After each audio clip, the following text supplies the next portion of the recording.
Hello everyone, in this video I'll show you how to create geometric shape in Photoshop step by step. So let's begin. I already created a new canvas. Simply create a new layer, choose the shape tool, use first rectangle shape tool, move shape without stroke, use only fill, press enter, then hold shift, draw a square shape and use stroke, use only stroke, resize. Okay, again create a new layer, right click, use round circle.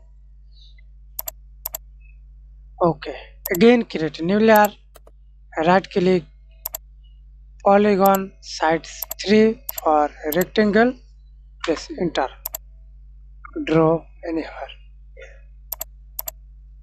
Again create a new layer, right click on your mouse, use 5 corner, press enter,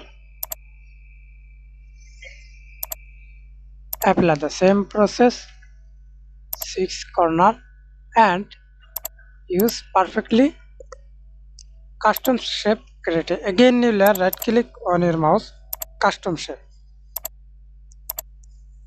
all shape. Okay, and now see this many shapes or geometry. Thanks for watching. Please like, comment, share and subscribe to my channel. Select and draw.